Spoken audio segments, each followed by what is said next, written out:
A lot of this isn't going to make sense to you, and I'm sorry about that. I'm just going to start at the beginning, with the house.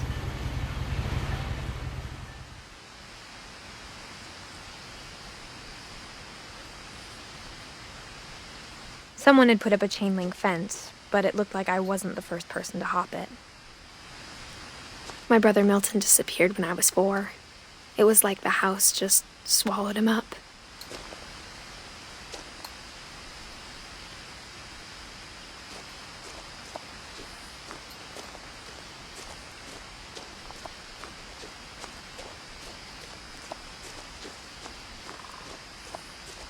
I lived here until I was 11, but I wasn't allowed inside half the rooms.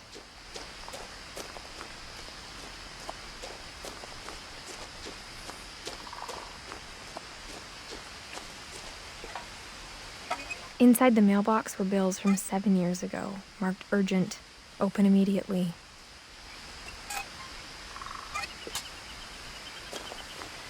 I hadn't been back since my brother Lewis's funeral.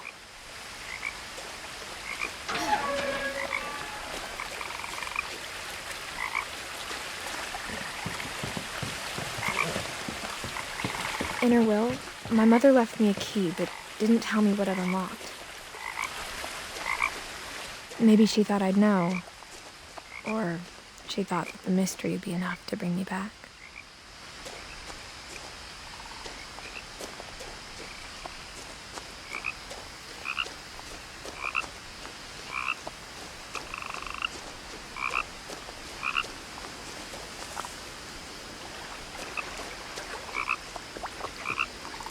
The truth is, even after I inherited the house, I never thought I'd come back to it. But now I had questions about my family that only the house knew the answers to.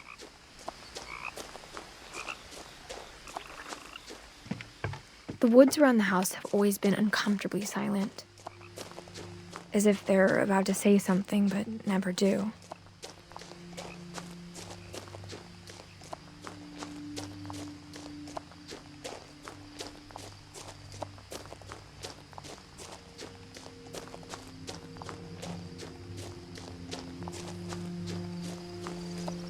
The house was exactly like I remembered it, the way I'd been dreaming about it.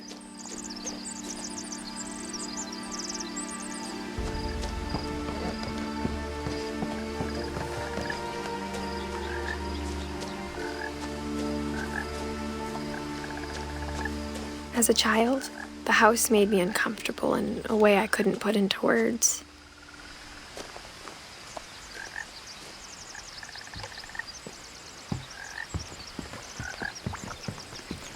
I asked Edie once about the dragon in the pond. She said it had killed her husband. I was 6. It seemed like an odd joke to me, even then.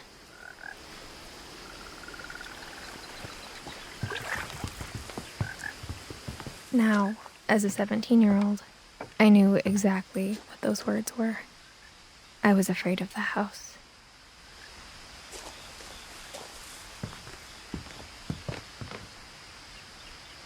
I hoped the key might unlock the front door. It didn't.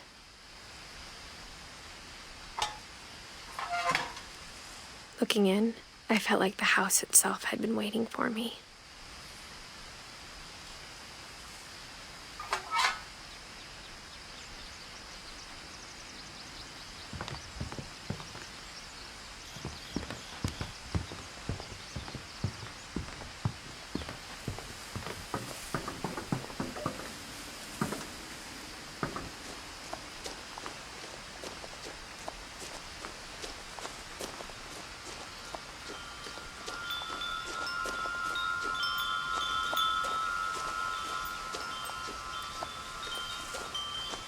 The house felt like it had always been here. Even the swing set was older than my mother.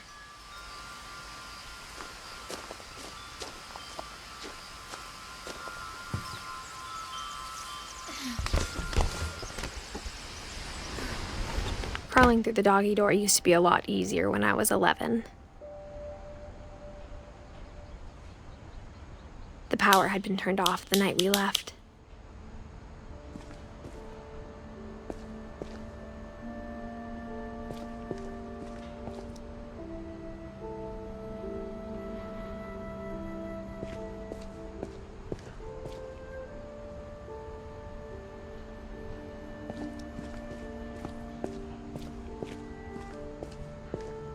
For the first time in years,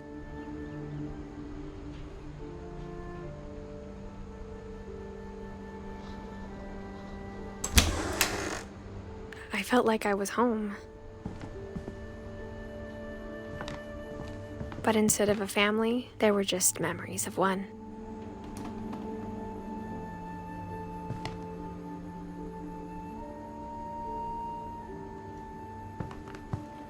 Like how after Louis started working at the cannery, we all got sick of eating salmon. Except our cat, Molly. Or how only one restaurant would deliver to our house, so we had Chinese a lot.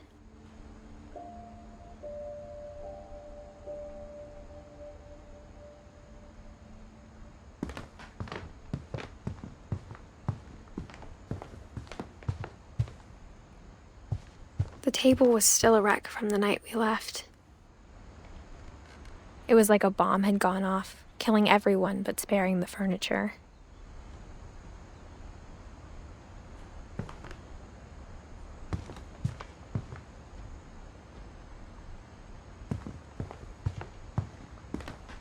My mom was the only one of us who could imagine Great-Grandma Edie living in a nursing home.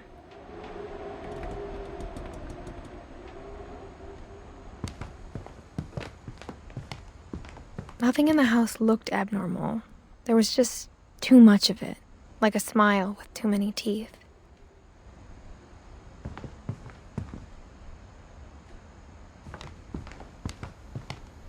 Even the fireplace had a story. Edie told me the bricks came from the original house, after it sank.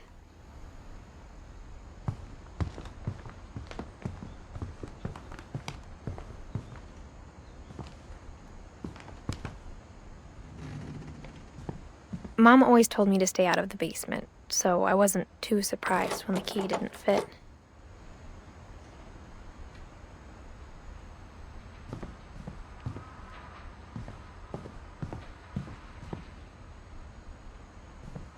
My mom wasn't much of an optimist, but she never stopped believing that my brother Milton was alive.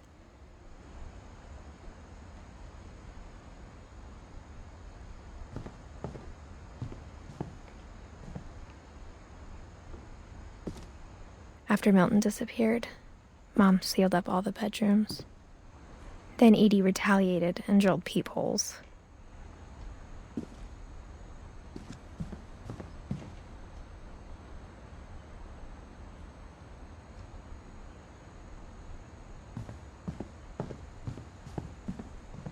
Edie's father, Odin, built the original house.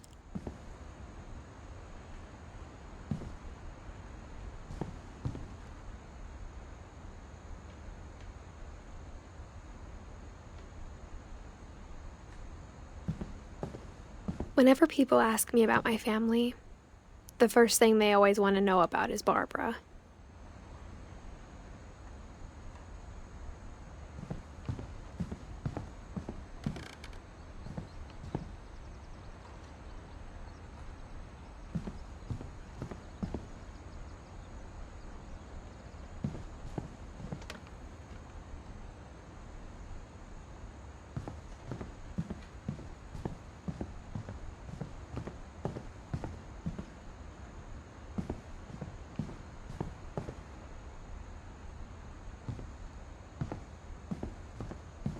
I spent a lot of time playing in Great Uncle Walter's room. I think my mom sometimes regretted not sealing it up.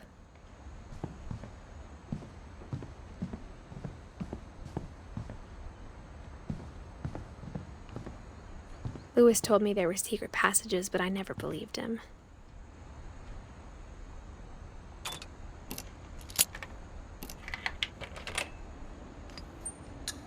Turns out, my mom was really good at keeping secrets. Now it was time to find out what my mom had been afraid of. From the paintings on the wall, it was clear my brother Milton had been here before me. Reading this, maybe it sounds like I had a plan. But I had no idea what was behind that door.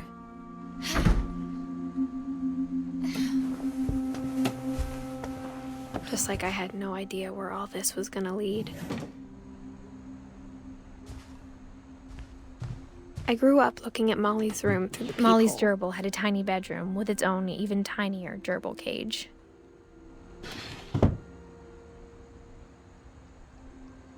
Being inside for the first time, I felt like I'd stepped behind a painting. December 13th, 1947. Dear Diary, I'll be gone soon, but I wanted to tell somebody about what's gonna happen. It started when Mom sent me to bed without dinner. I woke up and I was starving, so I looked around for something to eat.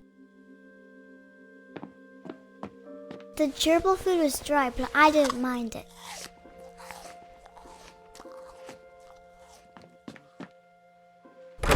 Mom, can I come out now? Sweetheart, it's late. Go to sleep. My Halloween candy was all gone.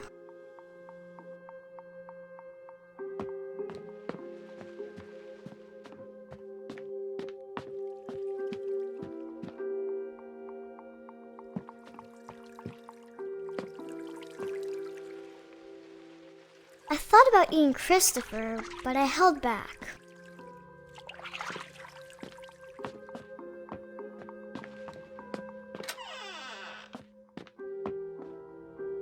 I kept eating and eating.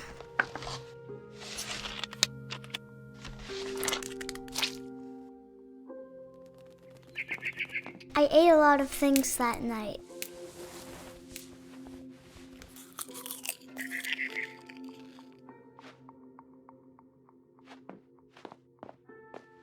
Then I heard chirping outside my window. It was a barn swallow going back to her nest. I reached out for her.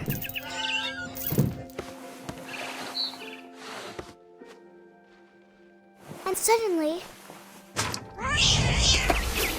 I was a cat.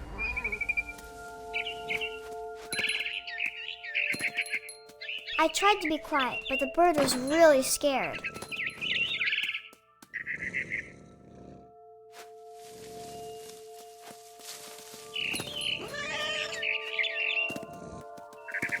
Mom and Dad didn't even look at me.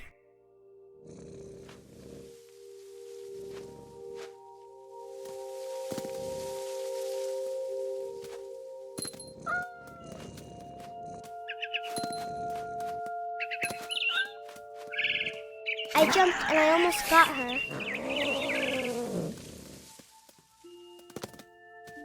I could tell she was getting really tired. Now I was up in the big tree. I promised Dad I wouldn't climb it anymore. All I cared about was eating that mama bird. I gobbled her up. And suddenly, I was an owl. First, all I heard was the wind. Then I heard little teeth nibbling in the grass.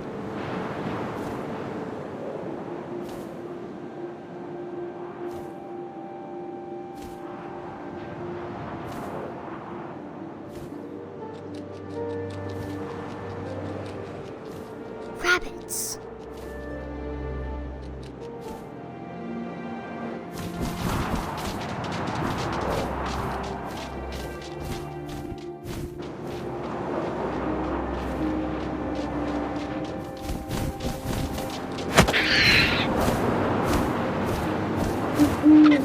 I imagined his face looking up and seeing mine through my talons.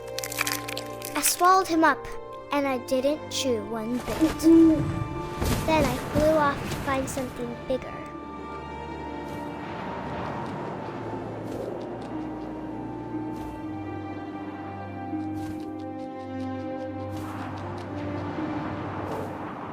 A mama rabbit.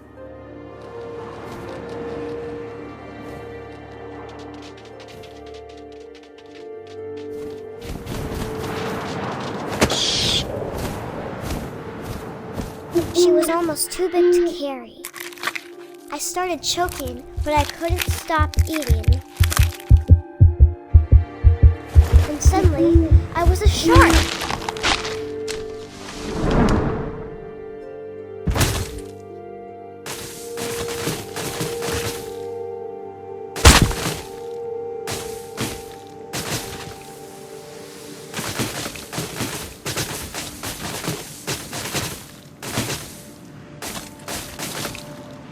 I rolled off a cliff and into the ocean.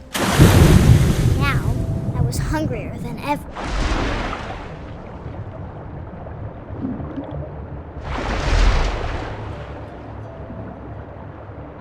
I wanted fat, juicy seals.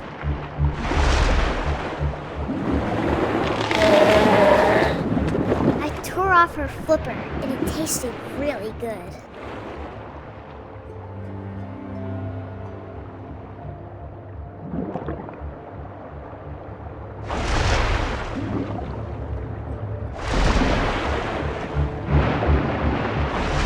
Grabbed on tight. But I was so hungry, I jumped out of the water.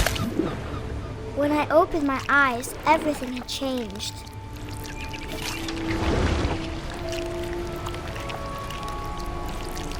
Now I was a monster, and I smelled people everywhere.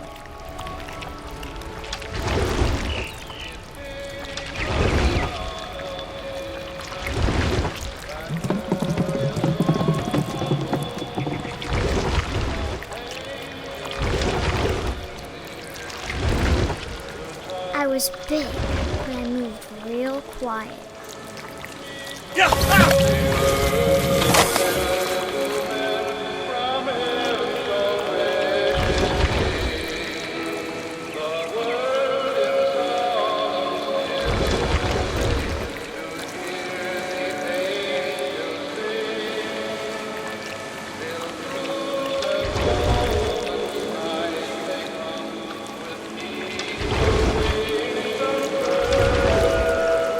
I wanted to stop, but also I didn't.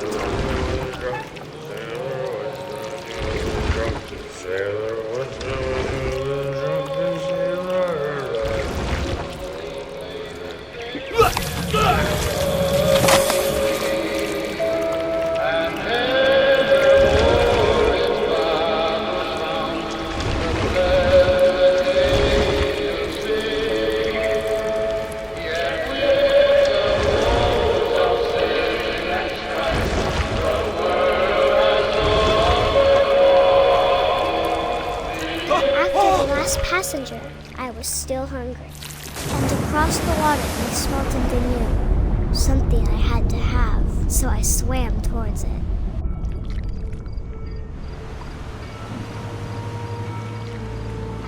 I slithered onto the sand, and the good smell went into an old pipe.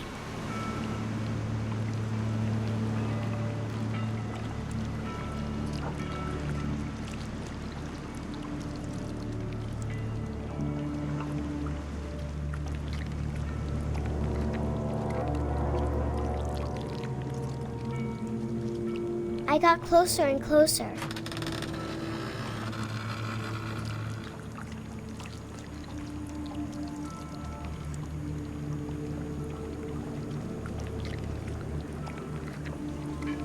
All of my stomach started growling.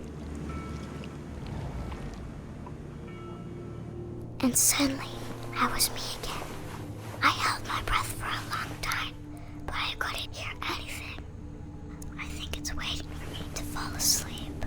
But it's not going to wait much longer. It needs to feed, and we both know I will be delicious.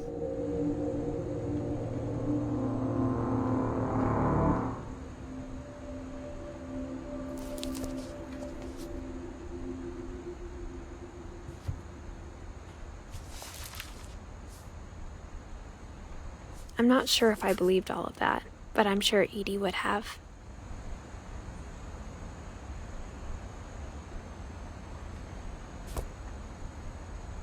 I got the sense Edie had spent a lot of time here, before my mom sealed the doors.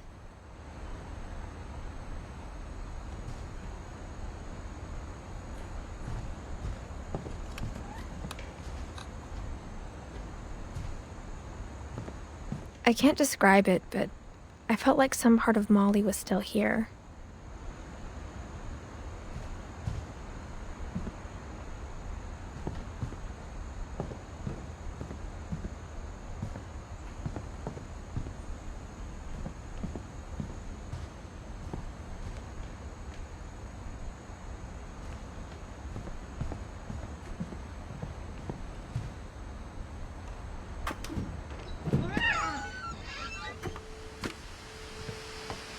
This will be obvious later, but my mom never told me any of these stories. Edie would have, but Mom didn't like bringing up the past. Though, when we adopted a stray kitten, she was the one who named it Molly.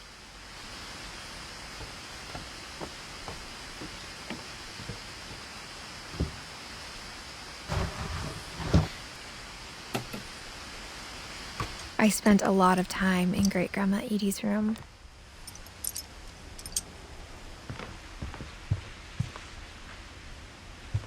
Edie gave a big interview about a mole man living under the Finch house. My mom was furious. I hadn't thought of myself as Edith Jr. for a long, long time. One summer, they evacuated the island, but Edie refused to go. For a few weeks, she was a celebrity.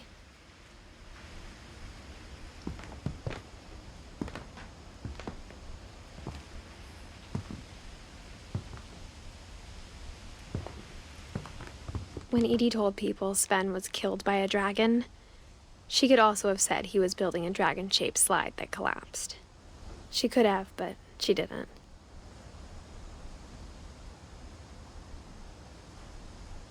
Even in her 90s, sometimes Edie seemed a lot younger than my mother.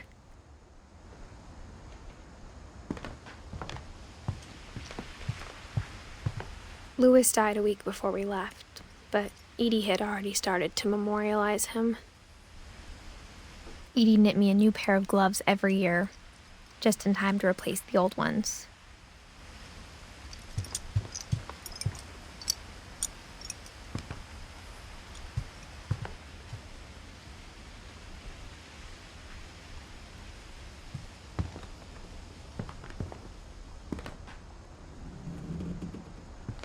Her room was like a museum.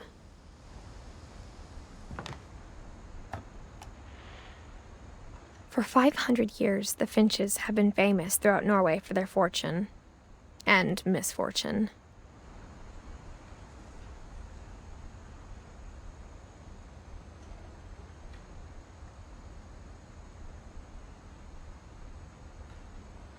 Odin Finch buries the latest victims of the family curse, his wife Ingeborg and their newborn son, Johan. On January 7th, 1937, he set sail with his family and his house, hoping to leave the curse behind. But 40-foot waves off the coast of Washington send the house and Odin to the bottom of the sea. Odin's daughter Edie, with husband Sven and baby Molly, step ashore on their new home, Orcas Island. Odin Finch is the first to be buried in the new family cemetery. His daughter Edie is already dreaming of a new Finch house.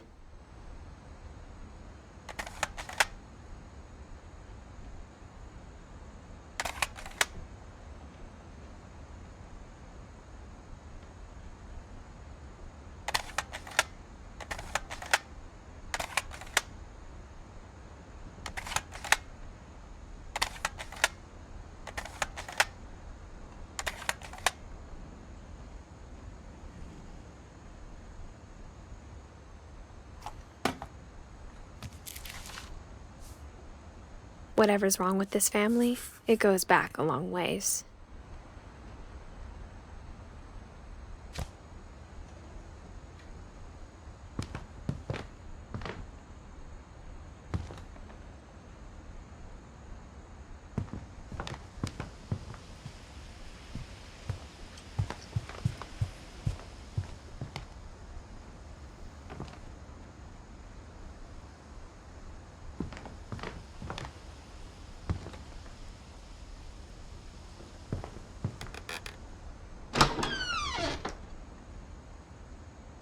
The only trace Grandpa Sam's first wife, Kay, left on the house was the pink bathroom.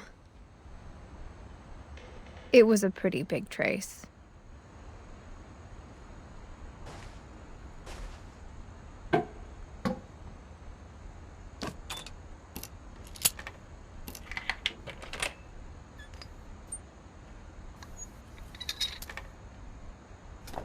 There's a secret in this bathroom.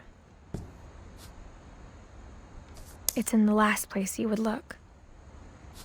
It isn't in the cupboard.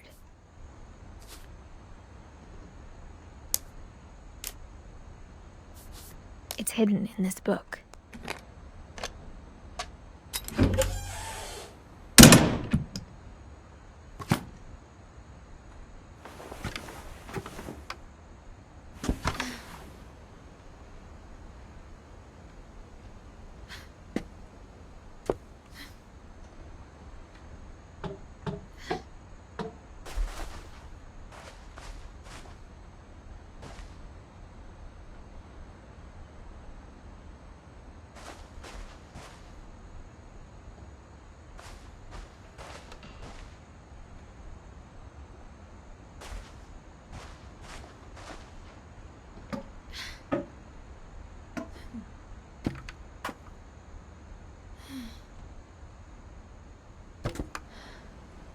Sven gave Sam an old camera he'd refurbished.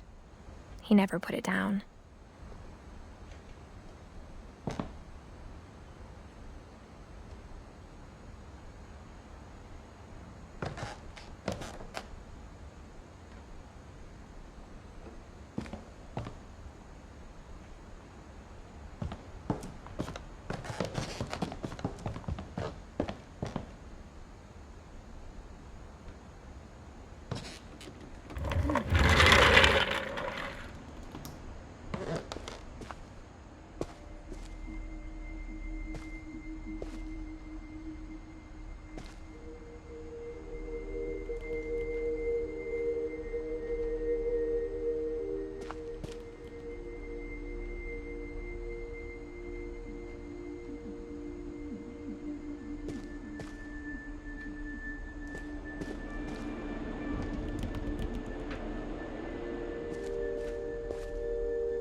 I knew Grandpa Sam had a twin,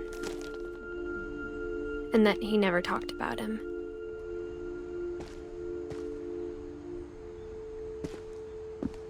I guess my grandpa didn't like history any more than my mom did.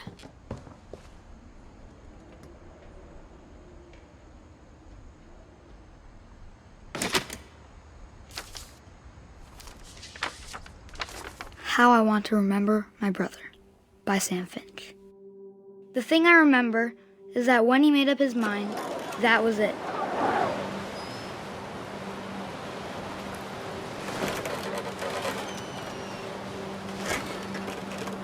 My brother said he'd die before he ate another mushroom, and he did. At Barbara's funeral, we swore we'd never be afraid again, and he wasn't. I think Calvin always wanted to fly. Sam! Calvin! Dinner's ready! Coming! But that day, he finally made up his mind to do it. I told him going around was impossible. Maybe if I hadn't said that,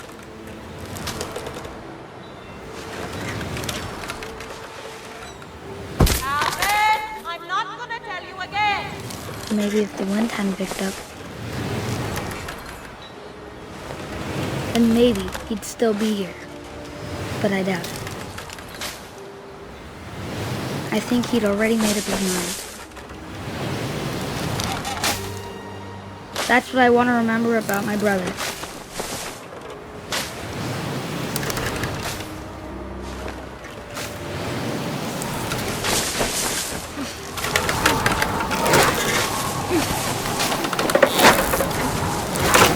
The day he made up his mind to fly.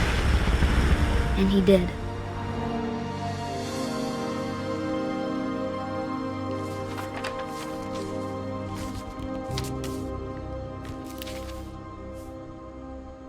Calvin's story felt strangely familiar. When I was younger, I remember trying to do the exact same thing.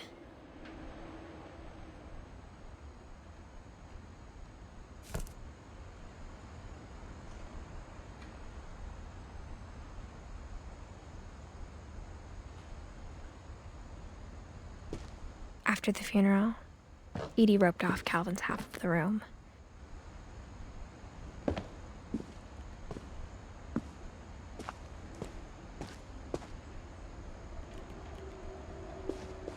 Mom said Grandpa Sam enlisted at 18 and never set foot in the room again.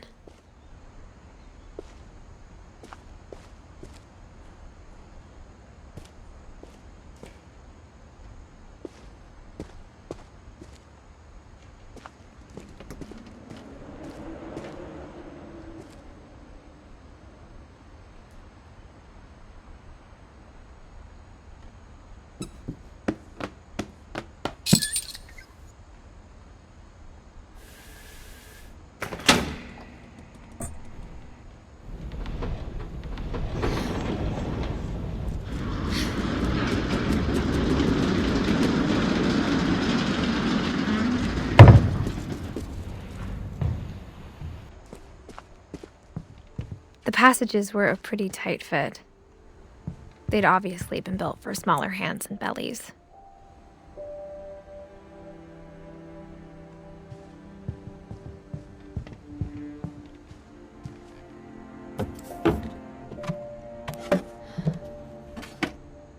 Growing up, I always thought of Barbara as a child star.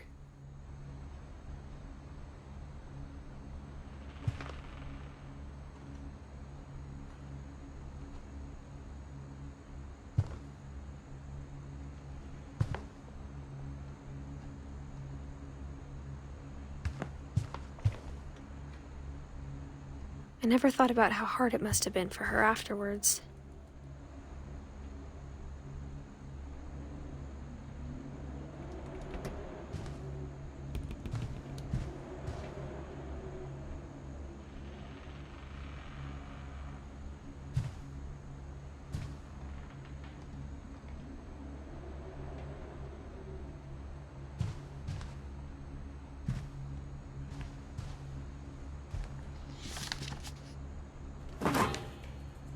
Of all the stories people wrote about Barbara's death, I'm surprised Edie saved this one.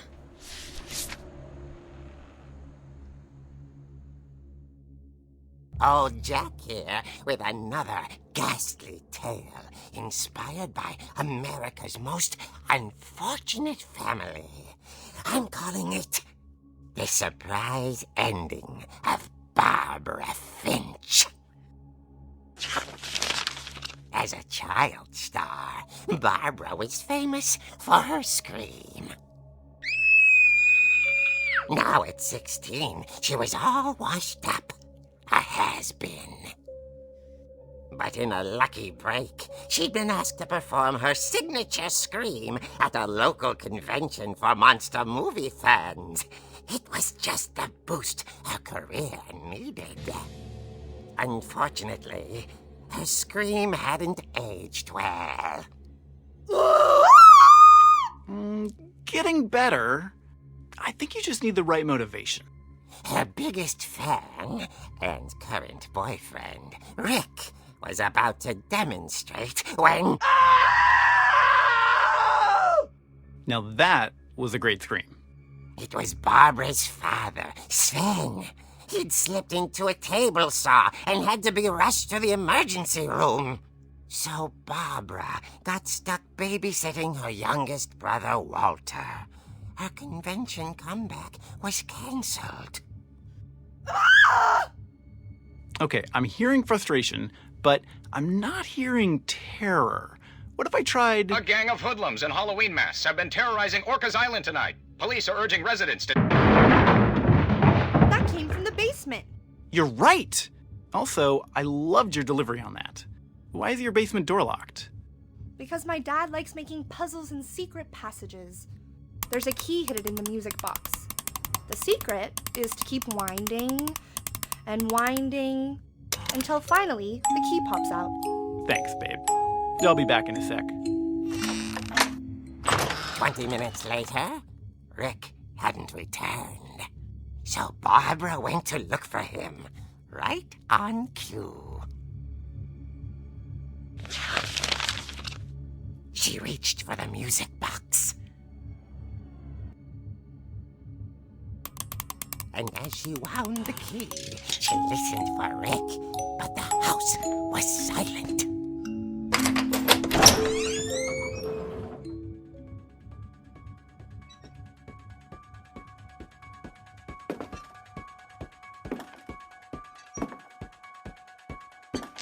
She found Rick's crutch and imagined the worst.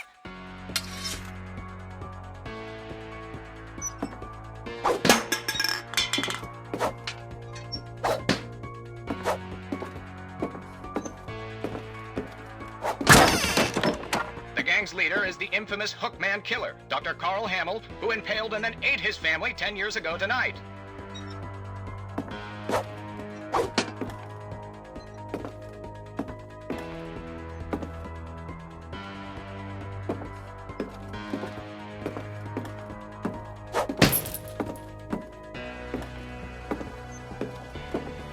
The old fridge rattled and grew still.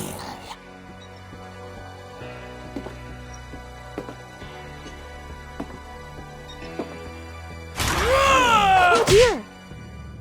Oh! Rick? Barb, relax. I was just trying to scare you to help you find your scream. Well, I'm not scared, Rick. I'm furious. Then act furious. All I'm getting from you now is that you're hurt and confused and She threw him out, but she kept a little something to remember him by. Barb, have you seen my other crutch? And she was still holding it when she fell asleep watching the late picture show. Hours later... Barbara! Walter, what's going on up there? Ah! Okay, I'm coming up, but if this is a trick, you're dead, Walter.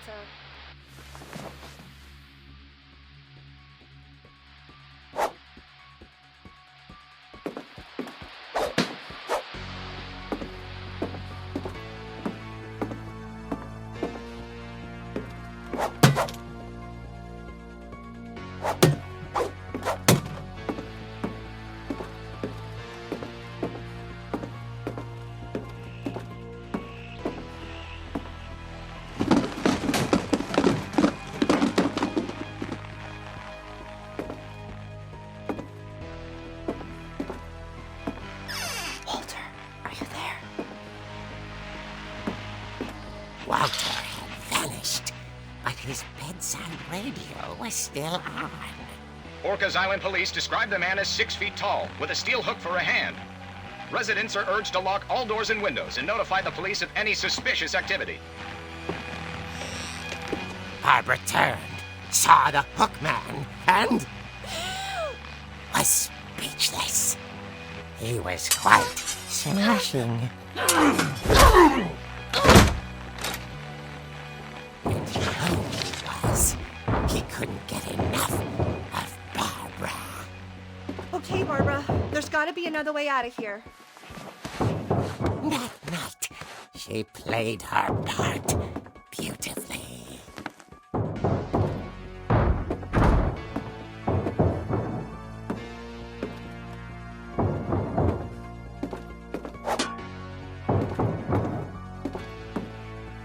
She thought about abandoning Walter, but just couldn't do it.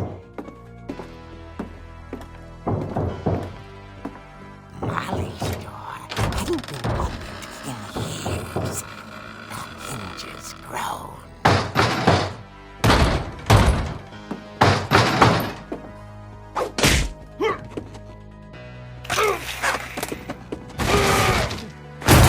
He wasn't moving, but she sensed the story might not be over yet.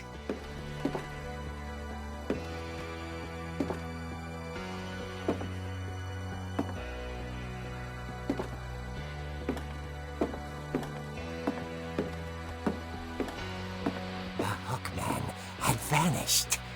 She listened for his breathing, but all she heard was...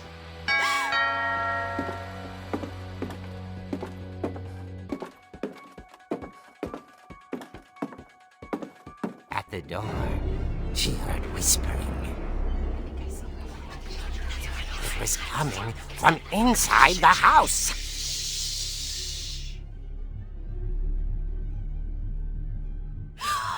Oh dear. The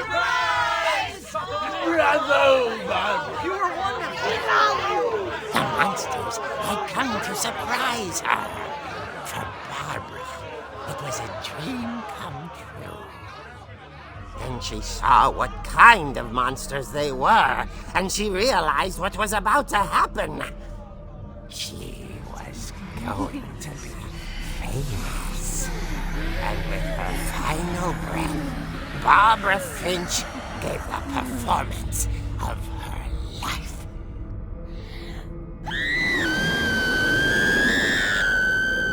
I wasn't there myself, but I hear Barbara was magnificent. Poor girl. She had a taste for stardom. But unfortunately, so did her fans. Of course, the police blamed it all on poor Rick, who disappeared the same night. And little Walter, hiding under his bed the whole time. He took it all pretty hard, but that's another story. As for Barbara, tucked inside the music box was all they ever found of her. Her ear. Now that's what I call a real eerie tale.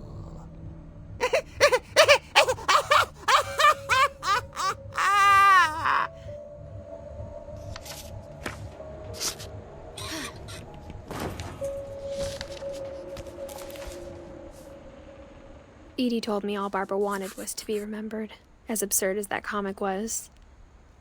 Maybe what Edie saw was a happy ending.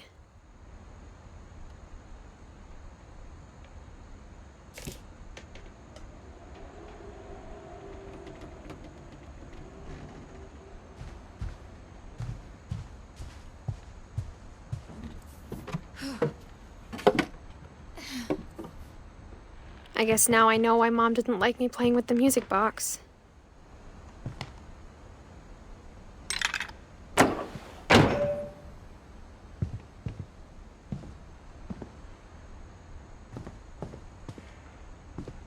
Mom must have locked the third floor stairs on the night we left.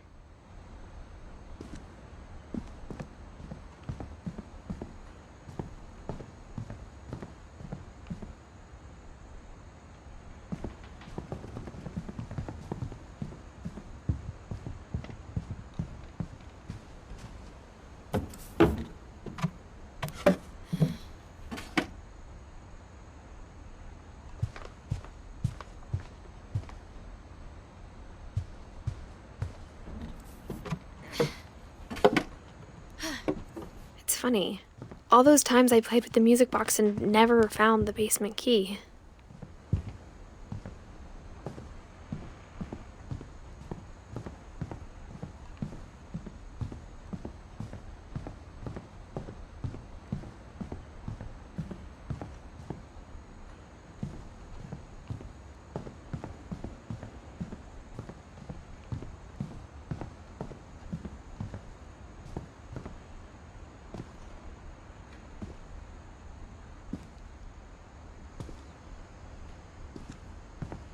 A lot of things got left behind in the whirlwind of that last night.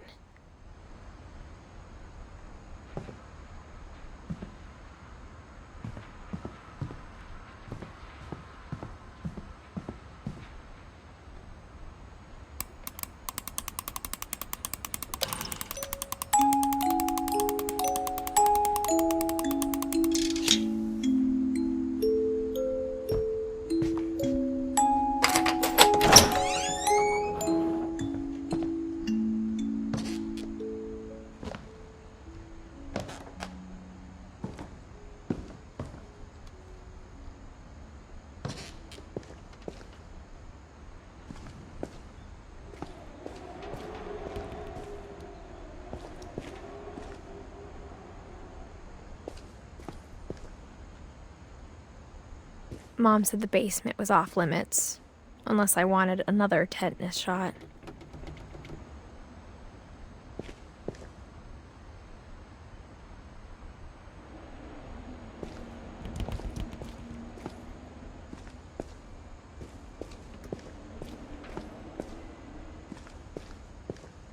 I saw Edie sneak down to the basement once, carrying packages.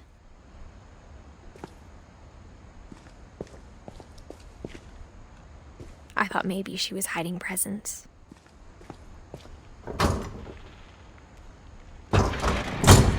It turned out she was hiding a lot more than that.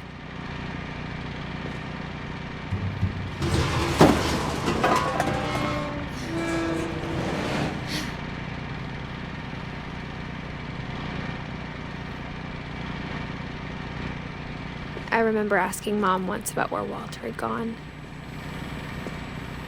She said after Barbara died, he got as far away as he could.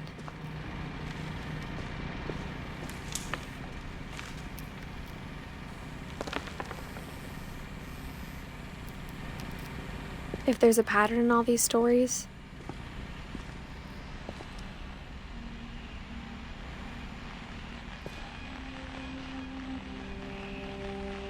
I think it's that none of us has gotten very far.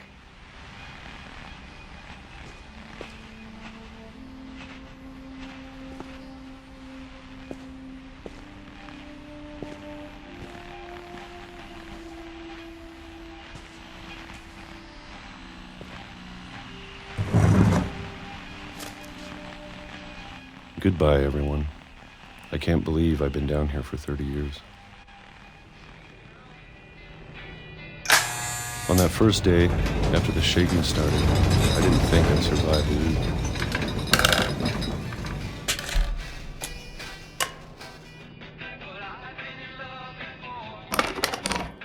But after a few days, I settled into a routine. That's what kept me sane. Having a schedule, living for today. I always expected to be dead tomorrow. But if you wait long enough, you get used to anything.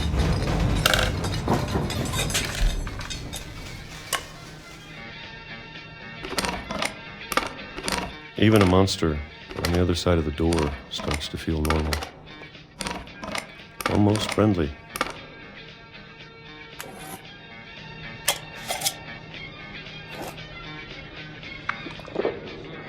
And then one day, everything just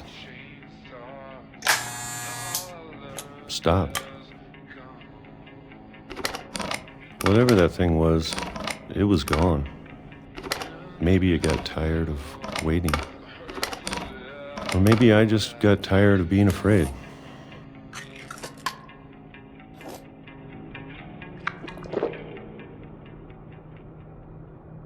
It's been a week now, the longest in 30 years.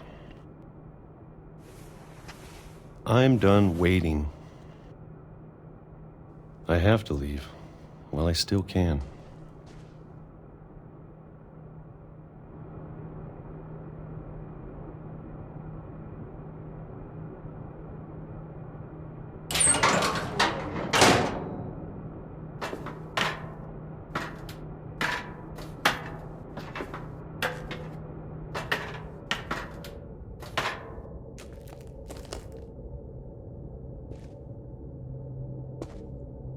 I know it's out there, somewhere.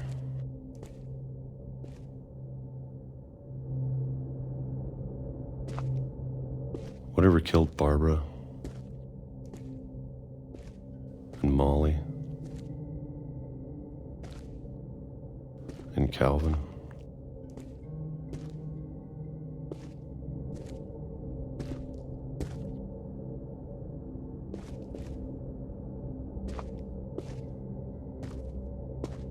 Maybe this is all a mistake. But I need to stop living the same day, even if it kills me.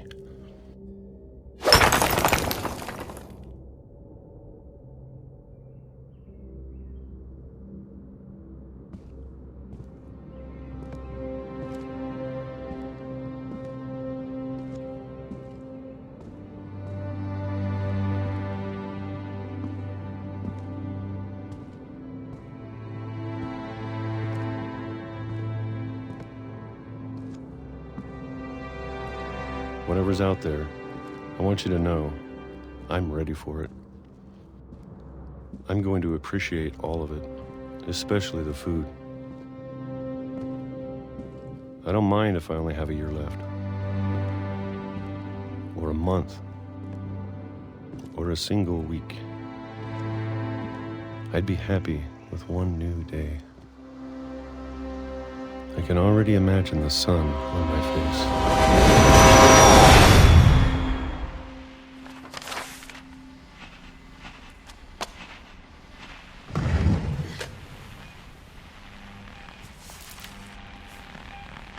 Walter died when I was 6. I can't believe my mom never told me he was down here.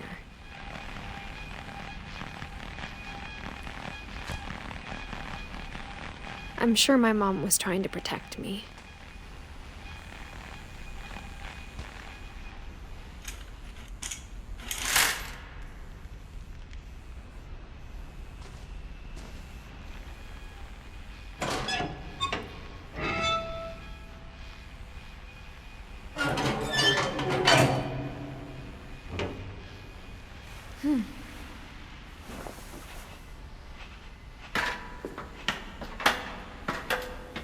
Maybe she was afraid I'd end up like Walter. But if she never told me about an uncle under the house, I can only imagine what else she was hiding. I don't want to make the same mistakes she made.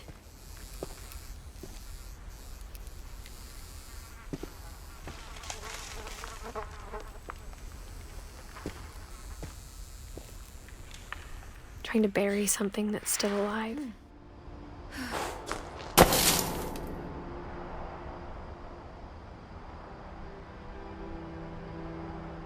Now that there's only one of us left, or maybe 2, I thought it was time I heard the stories for myself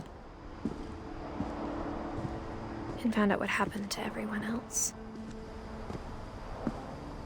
But now I'm worried the stories themselves might be the problem. Maybe we believed so much in a family curse, we made it real.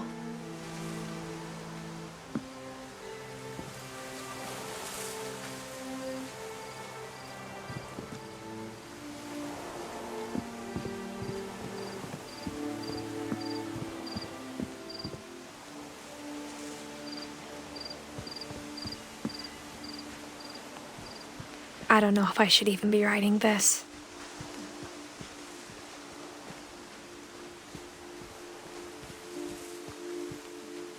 Maybe it'd be better if all this just died with me.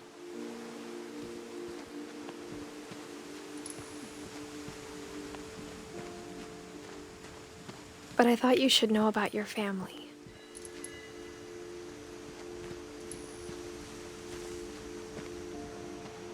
And the history you're a part of.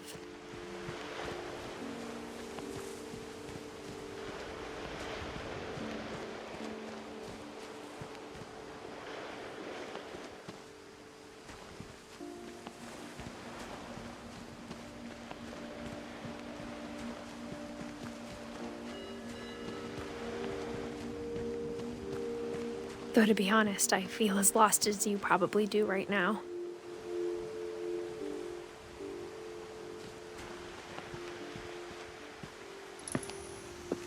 I think the people in these stories believed them, for what that's worth.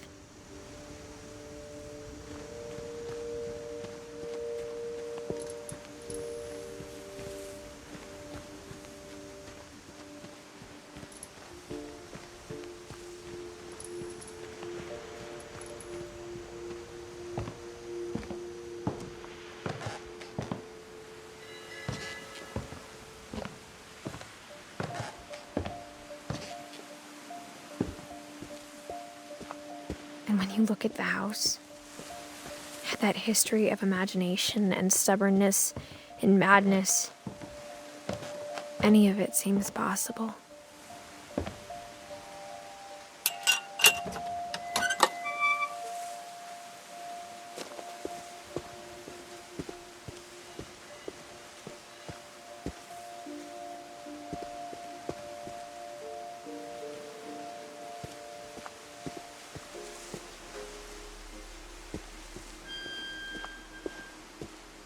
I think we've been surrounded by death for so long, we've just gotten used to it.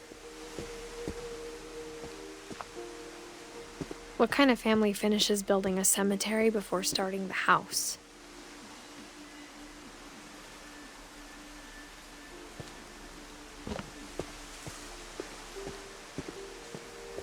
It's embarrassing for me to admit this, but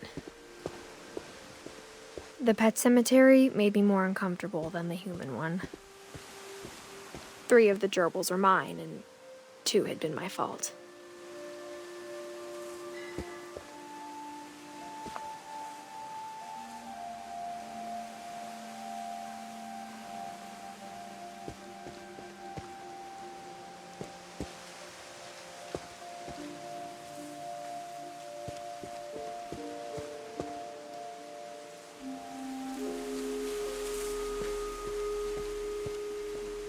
Sven built the house, but it was Edie who designed the cemetery.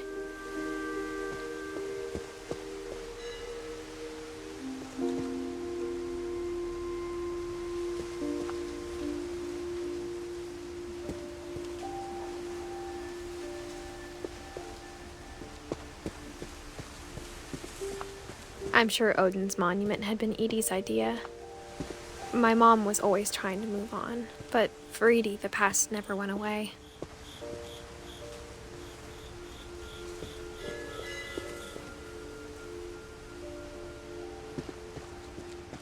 She could see it poking out of the water at low tide.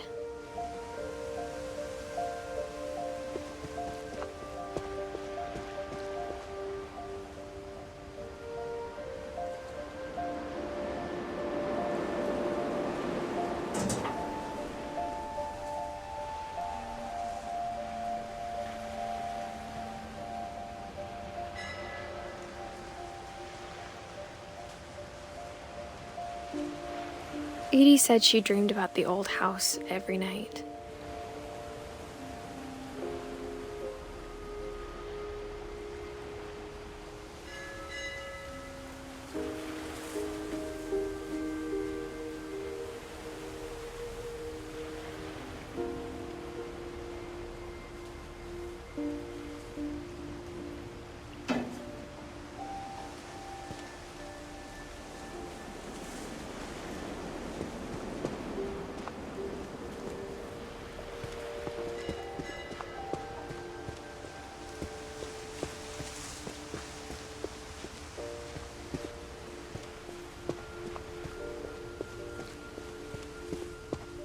Edie's side was always easier for me to understand.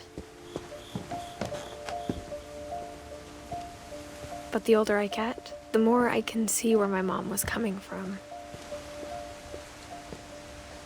Her dad had been pretty strict, but it wasn't enough to save her brothers. She was just trying to do better.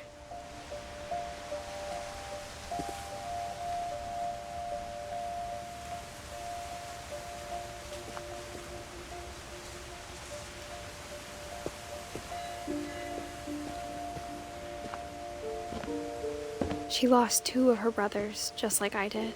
I get why she tried so hard to protect us.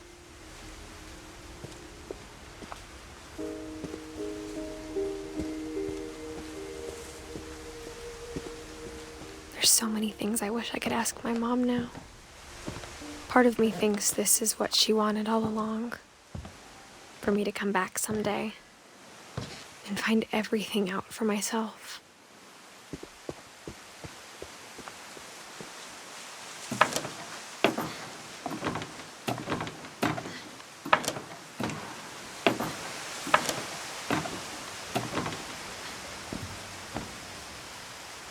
But looking back on it now,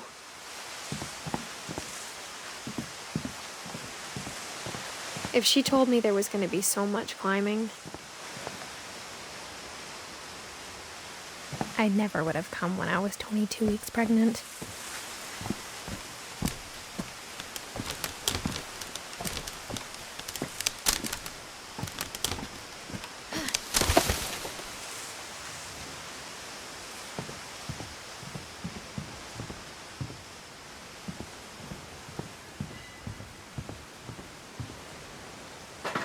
I never met Grandpa Sam, but I think he and my mom had a lot in common.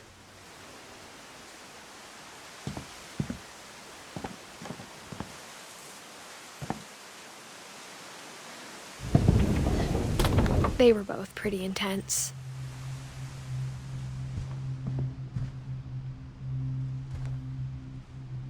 Sam spent his life shooting photos, but Mom said he got nervous being in front of the camera. I guess we're all afraid of something.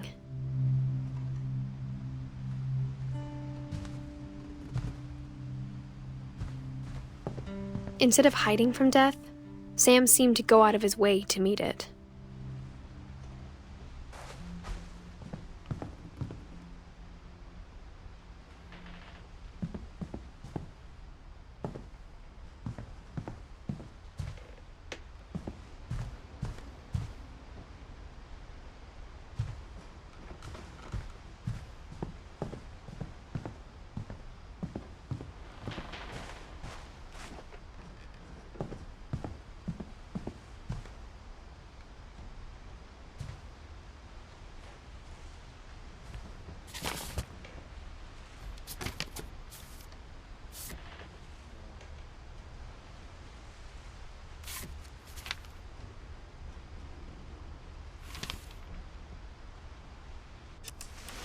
Dawn, I promise, you'll never forget this weekend. Yes, sir. These memories are gonna last a lifetime. Am I gonna have to shoot anything? It's a hunting trip, Dawn. Shooting is strongly encouraged. Shouldn't we be leaving? Just want to get a shot of you, Dawn, then we can take off. I'm over here, Dad. What? Perfect. It's gonna rain the whole weekend, isn't it?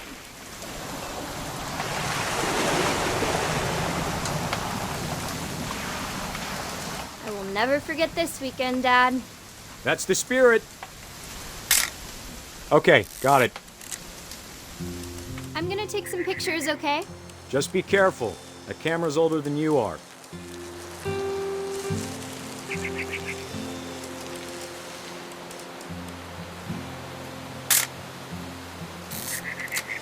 You're right, Dad. It's starting to clear up.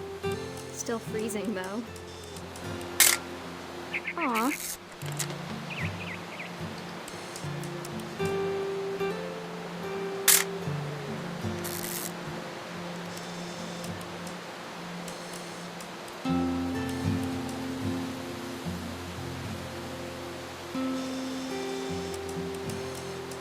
Definitely should not have drunk all that coffee.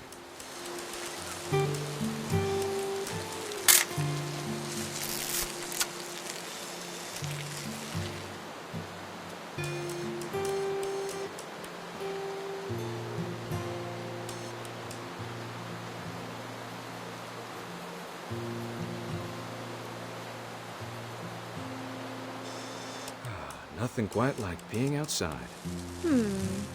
Hold still while I... Hey! That's a keeper. I'm just saying, I'm not always gonna be here, Dawn. You'll need to remember this stuff, if you want to survive. I'll be fine, Dad. You know who else thought he was gonna be fine? Some guy who died. Dawn, I'm being serious. I know, Dad. You're always serious. Doesn't being out here make you want to chill out? Well, to tell you the truth, I haven't been out here in 20 years. Dawn, don't you think you could find something more interesting to photograph?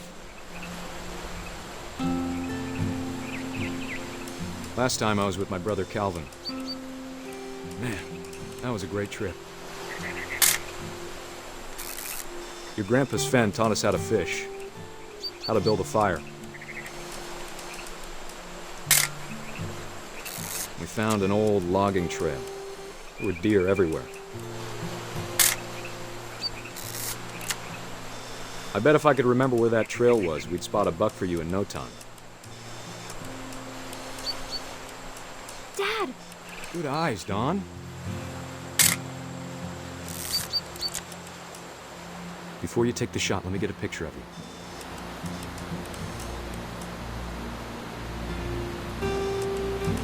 Dad, I... Just breathe. Turn off your imagination. Focus on your target.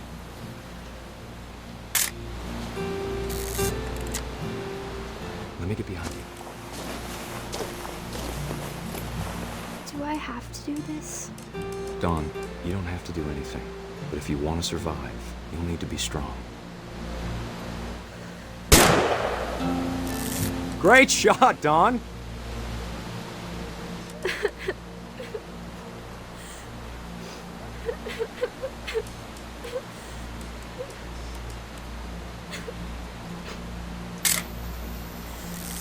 I'm proud of you, Dawn.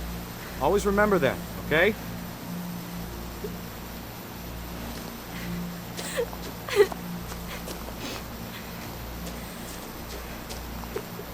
Sorry, Dawn. Just gotta reset the timer.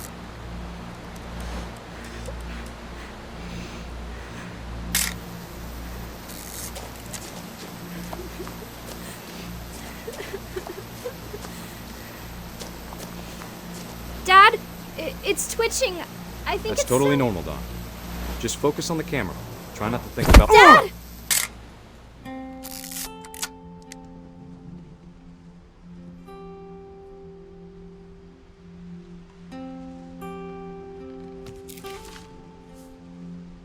Of all these stories, that's the one I wish most that my mom had told me.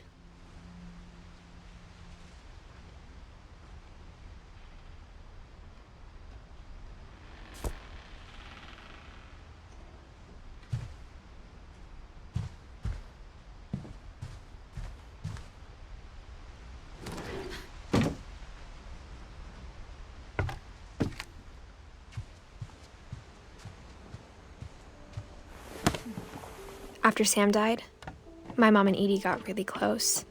They'd both lost a lot.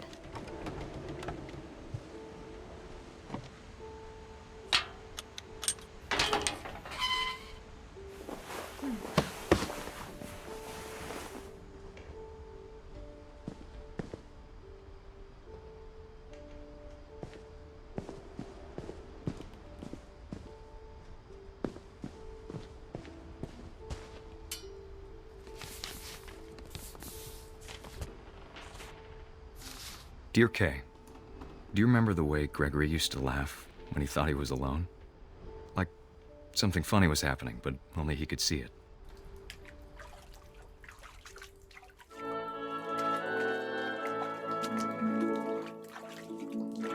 I think he saw things the rest of us don't.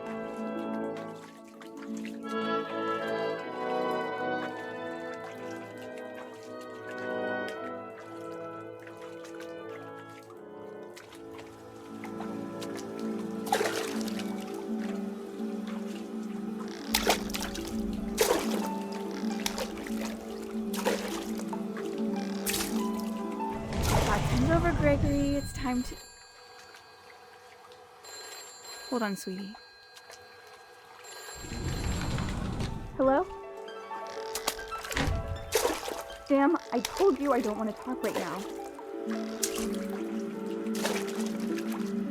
I wonder what he saw.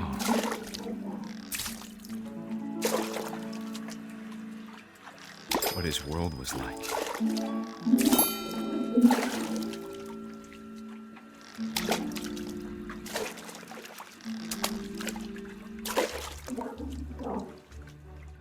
You reminded me so much of Calvin. Lost in his imagination.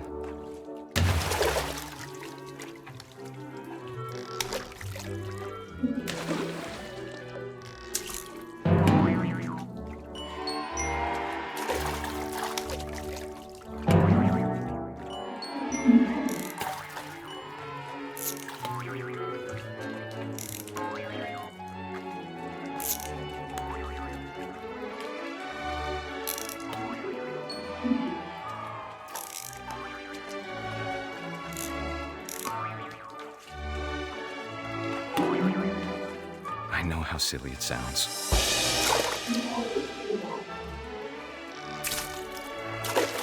But I worried about a baby being too happy. But I could feel him slipping away. Sorry about that, Gregory. I know you did everything you could. Maybe if I hadn't called that night. Damn it. I wish she could have told us. Hold on, I don't want this to About the world he saw.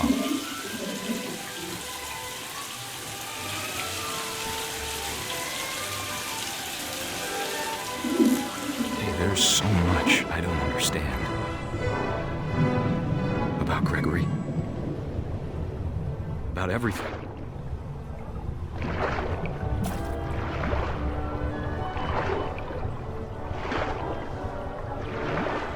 But I know what happened wasn't your fault.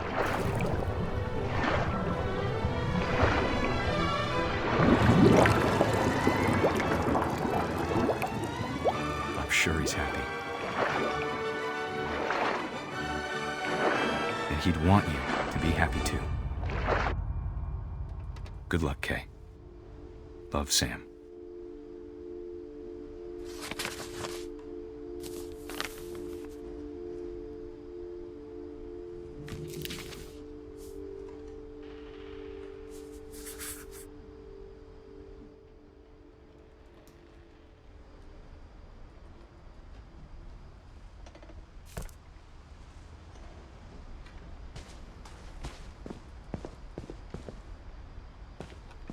I can't imagine my mom ever writing poetry, and yet...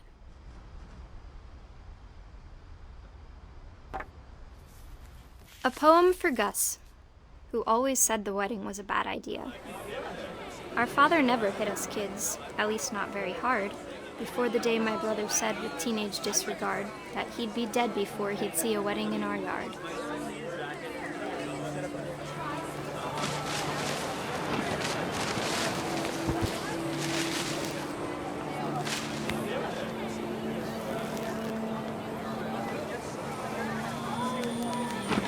My father made him come, of course, but Gus stood far apart, just flew his kite and bottled up the storm inside his heart.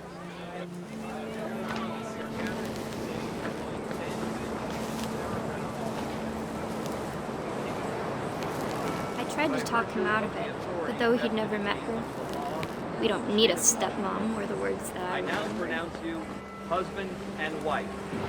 You may kiss the bride.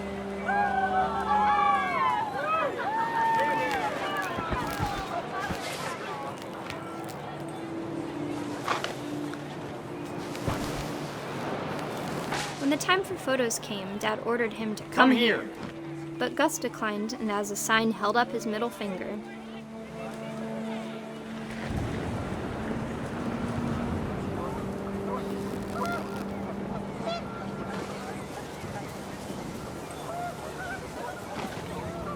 The wind picked up, and panicked geese appeared and quickly went.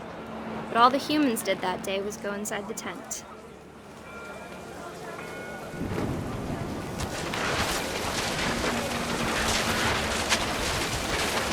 The rain came down in buckets then, but no one seemed afraid that nature might destroy the tent our dad had crudely made.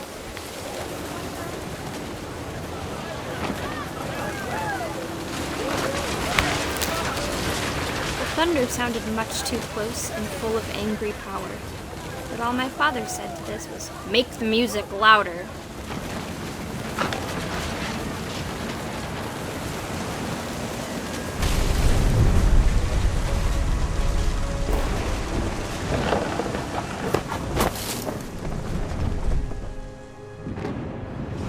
I wish that I could truly say I thought about you on that day.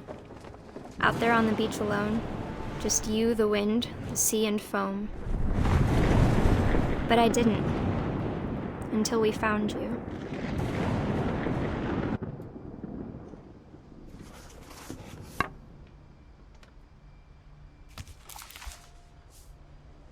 She never talked about him, but Mom told me once if I was a boy, they were going to name me Gus.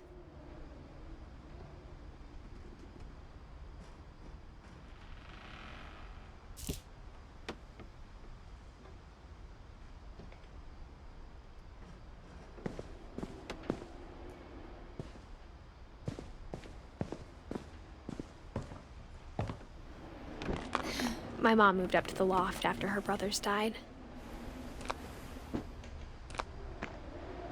At the time, it was as far away as she could get.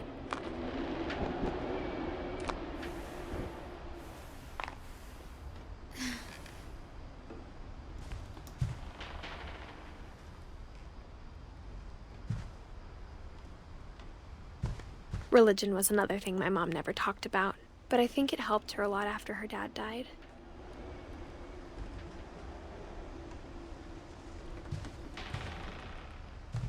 She spent a summer building houses in Calcutta, where she met my dad, Sanjay.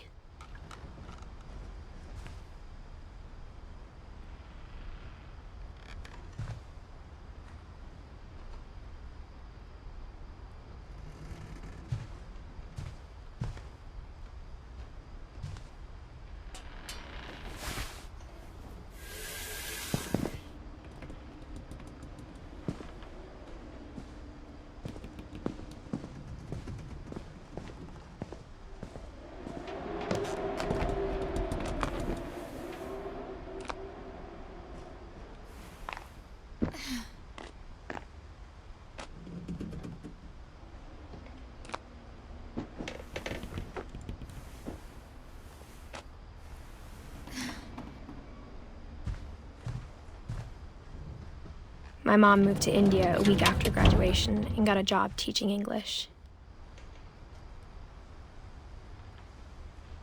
Louis was born a year later.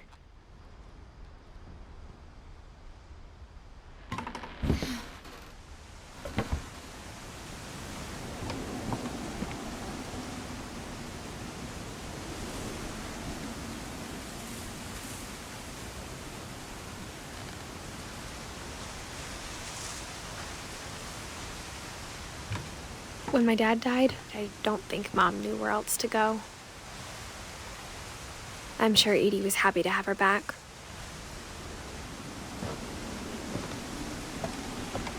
And to see kids in the house again.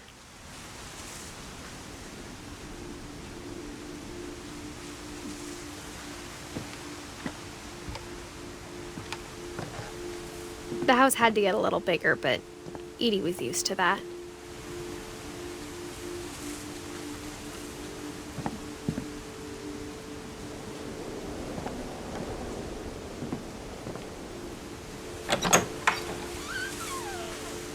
And for a while, things were good, almost normal.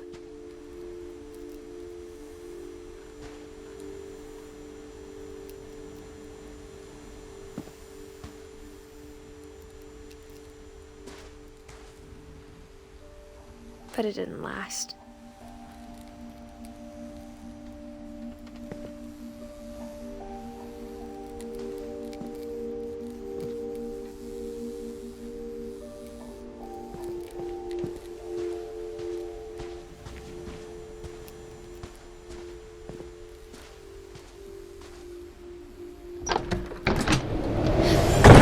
The beginning of the end was Milton's 10th birthday, when Edie gave him a castle.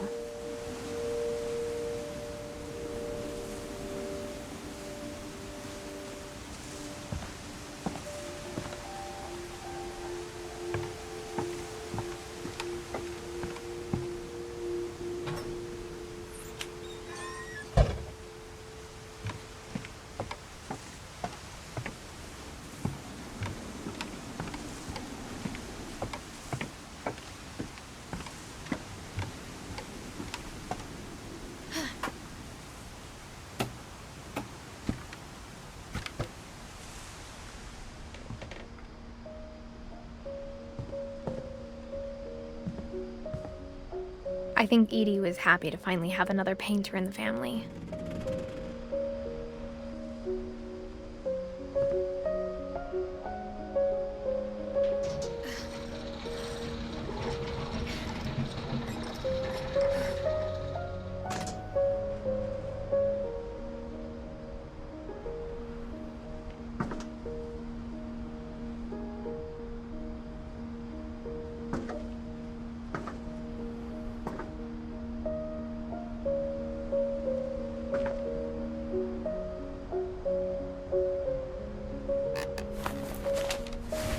Milton Finch in The Magic Paintbrush.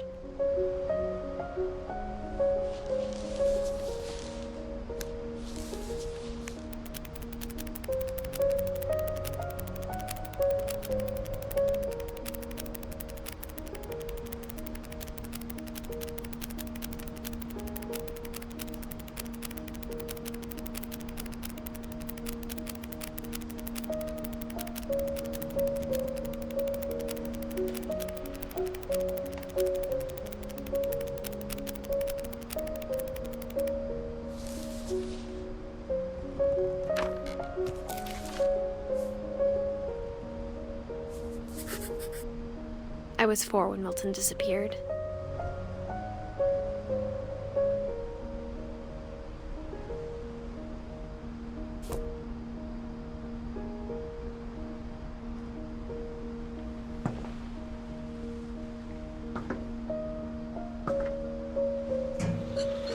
Mom spent months searching for my brother. Then she sealed the doors.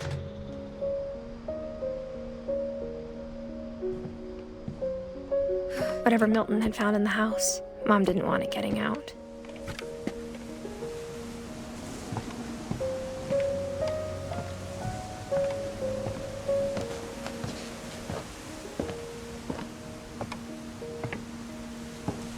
Mom definitely blamed Edie, but I think Louis blamed himself.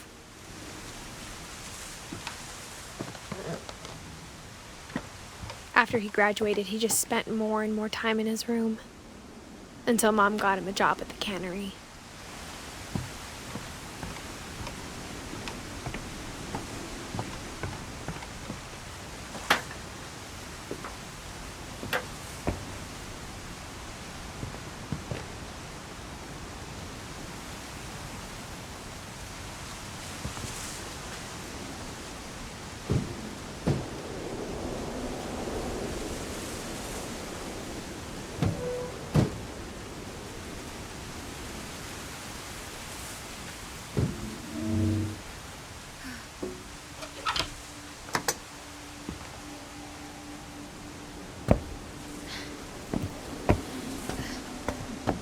Louis's room smelled very, very familiar. That part of him lived on. Louis and I spent a lot of time playing games together, but he was surprisingly bad at them. He died a lot.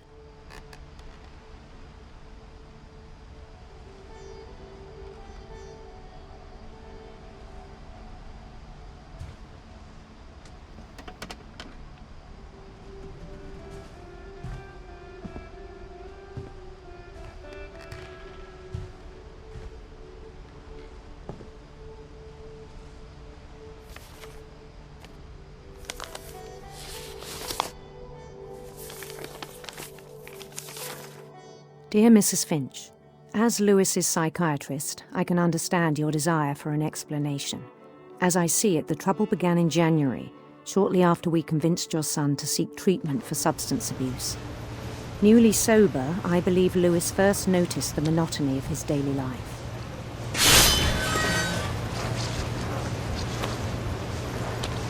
He kept working at the cannery, but he withdrew part of himself. In our sessions, I saw the same behavior. His mind began to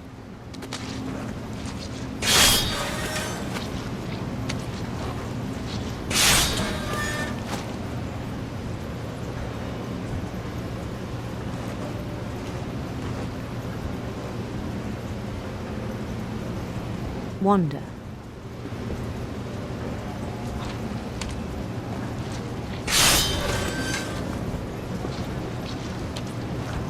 I asked him to describe it.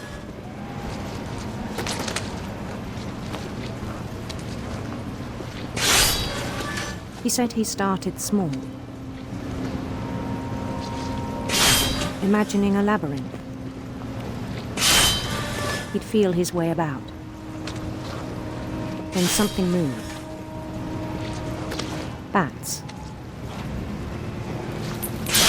And toads.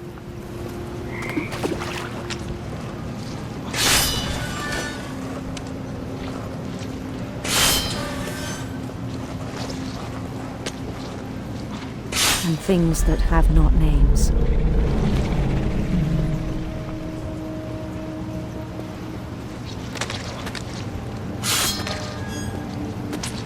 He knew it was all in his head.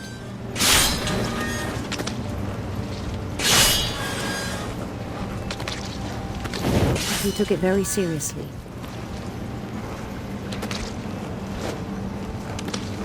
I had hoped he'd find himself.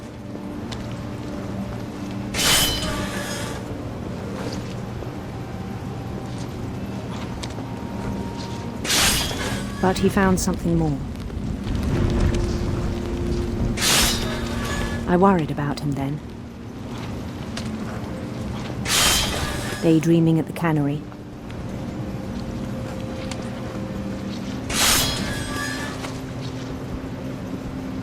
I spoke with his boss. But he said Lewis had become a model employee. Methodical, tireless, focused. Like a whole new Lewis. So I let him go on.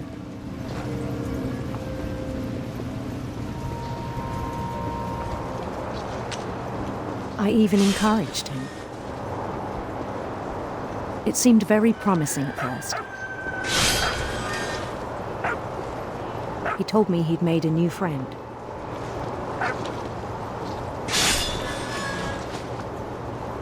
On the edge of a city he named Lewis Topia. He built the city up slowly, brick by brick. Then he made musicians.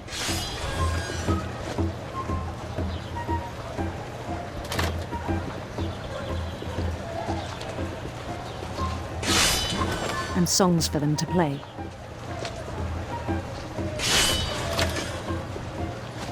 He talked about starting a band. And he was always humming something. Every day his imagination grew stronger.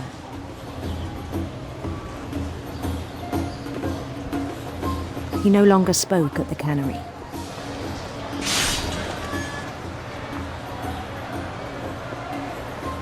But his chopping was as reliable as ever. Then one day it struck him that all the cheering crowds, even the stones under his feet, were all in his imagination, so he could do whatever he wished.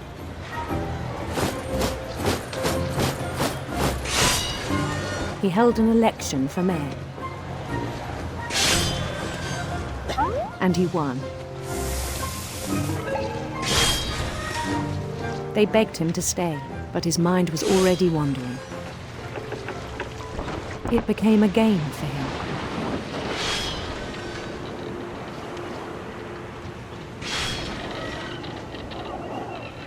He'd conquer a city, then immediately push on.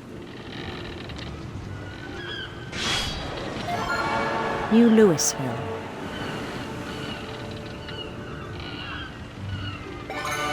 St. Louis. He started drifting away from our reality.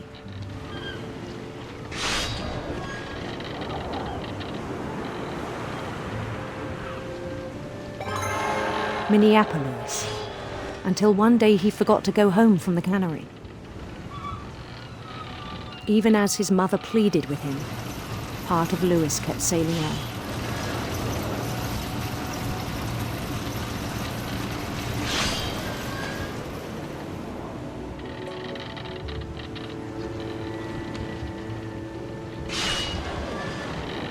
In Lewisburg, he heard rumors of a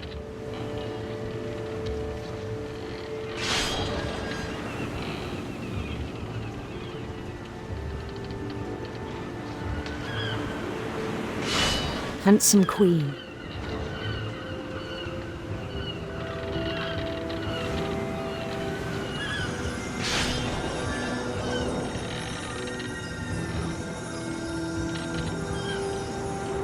The queen was on her own quest for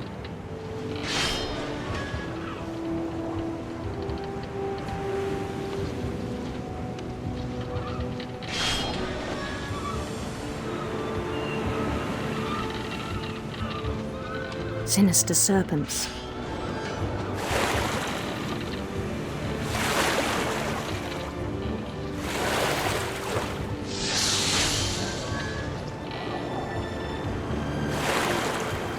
He followed the sound of her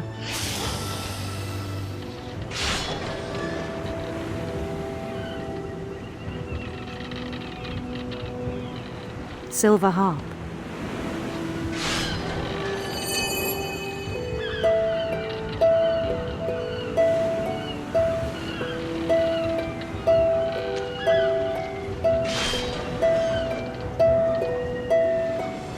His chase led him to a golden palace east of the sun and west of the moon. Even then, his logic remained sound.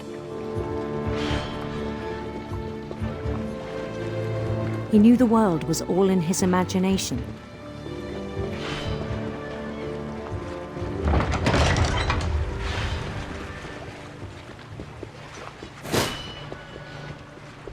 But he was so proud of having created it. In his own eyes, he'd become something greater than a king.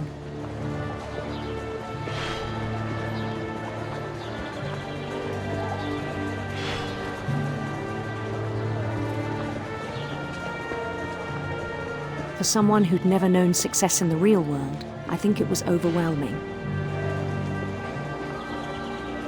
And then it struck him that the real Lewis was not the one chopping salmon, but the one climbing the steps of a golden palace.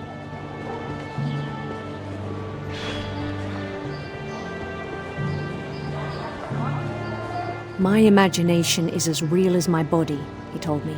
It was hard to argue with him.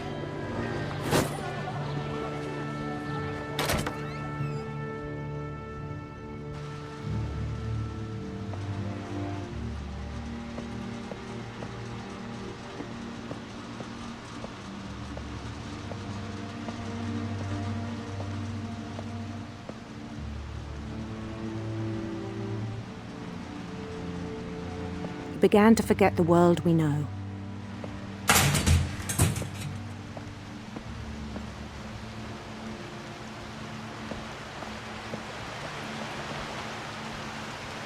I think it pained him to remember Lewis, the cannery worker.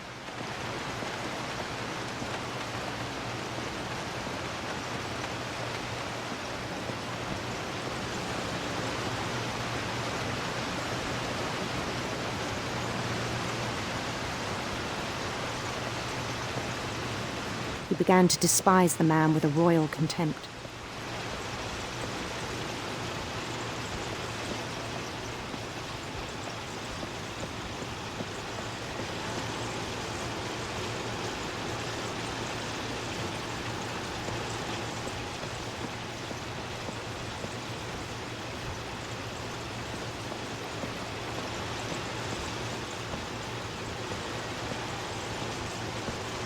I still thought I could save him.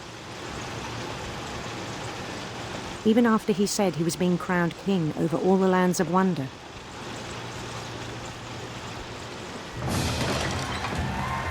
The palace would be packed with his companions.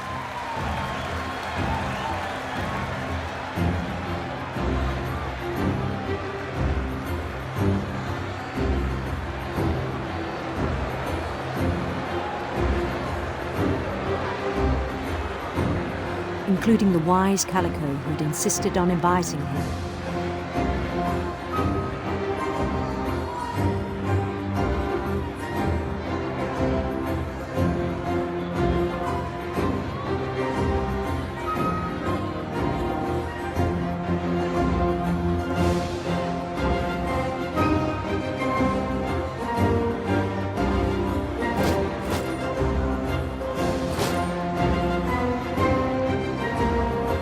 His queen waited, holding his crown.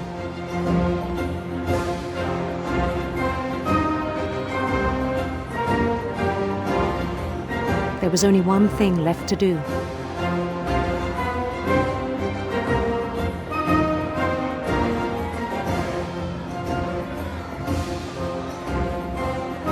Bend down his head.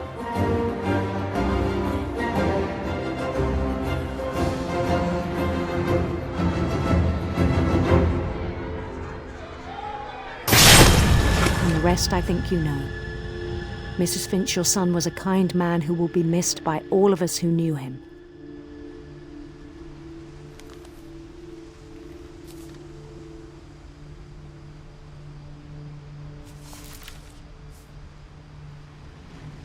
My brother was really cool. I wish you could have met him.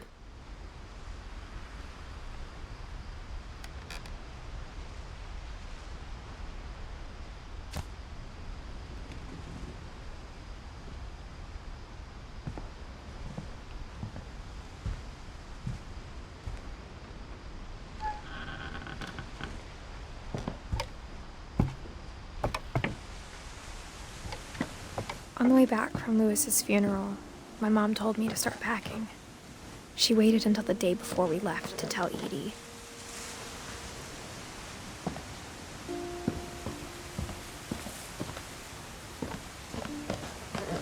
I'm not sure if she wanted to make it easier or harder.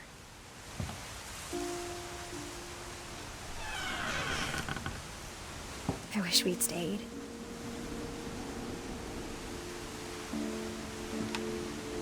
But I understand why we left.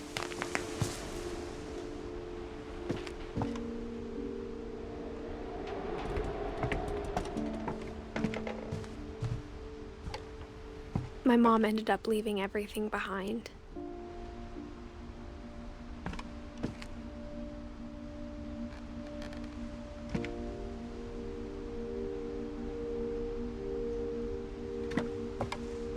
What happened that night had been coming for a long time. Maybe it should have come sooner.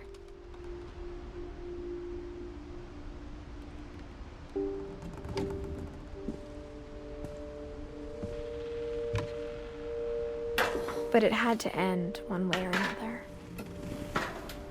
All that's left now is to tell you about that last night.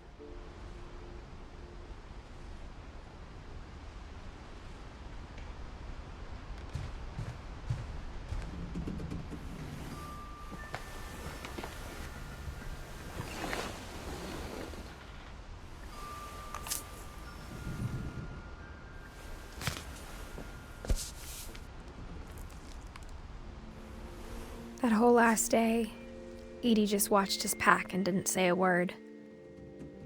Until supper, when she raised her glass and said, "To our final night together, and all our final nights apart." Grandma, you know what I said about alcohol. Some of your medications are very Edith, specific. I left a present for you in the hallway. Why don't you go open it? The grown-ups have to argue now. I'm sorry, you're right. We're all leaving tomorrow. Let's just enjoy our last... I'm not leaving. Edith, you're excused.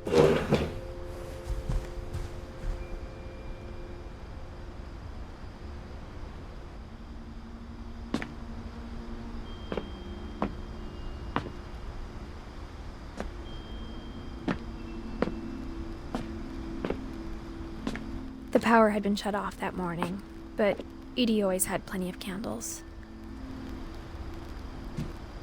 When my mom sealed the library, I don't think she knew about the other entrance. Or that Edie had a key to it.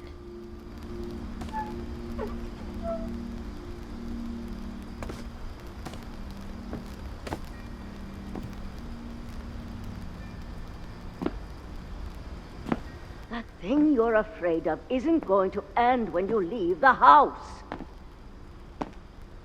Edith has a right to know these stories. My children are dead because of your stories. I think it's best if Edith and I leave tonight. We'll have the nursing home send a van for you in the morning, okay?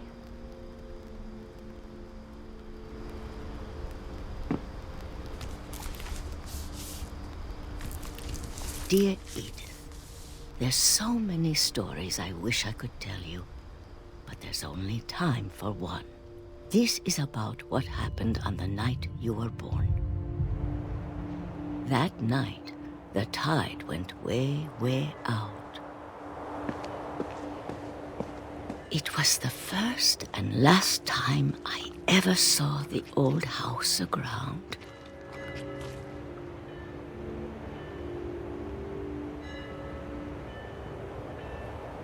there'd been an earthquake out in the middle of the ocean. They called it the lowest tide in 1,000 years. God, it smelled awful. You know, I've seen that house every day of my life.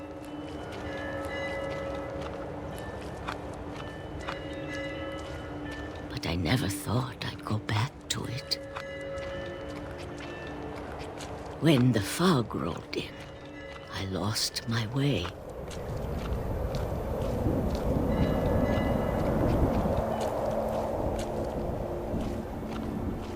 I got turned around.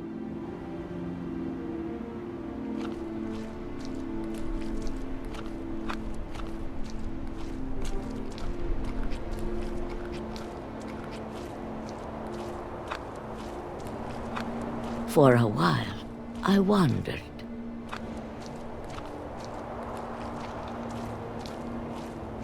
I started seeing things.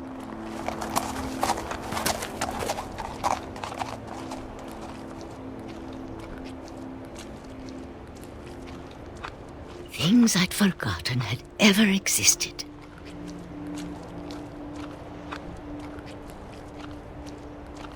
But when I saw them, they felt like old friends. That night, a lot of things came back to me. Or maybe I came back to them.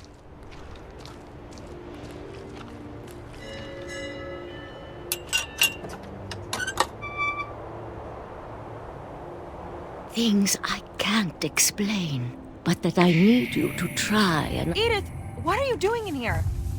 It's mine. Edith! Mom, you're gonna rip it! Let go! I kicked and screamed, but Mom dragged me to the car. I never saw Great-Grandma Edie again. The next morning, the band came to pick her up, but she was already gone. After that, we moved around a lot.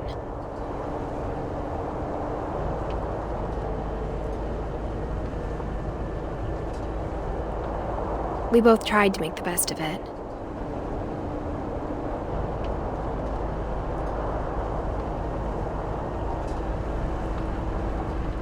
A few years went by.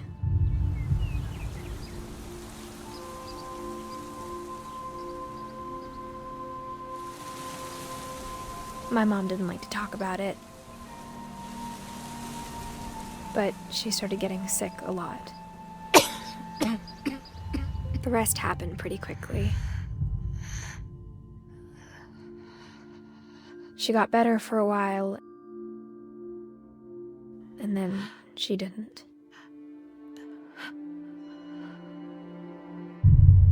And then I was alone. The last Finch left alive.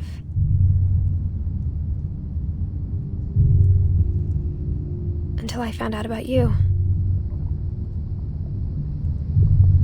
I'm still not sure what to tell you about all this. If we lived forever, maybe we'd have time to understand things. But as it is, I think the best we can do is try to open our eyes. And appreciate how strange and brief all of this is. This journal was supposed to be for you. But now I hope you'll never see it. I just want to meet you and tell you all these stories myself. But I guess if you're reading this now, things didn't work out that way.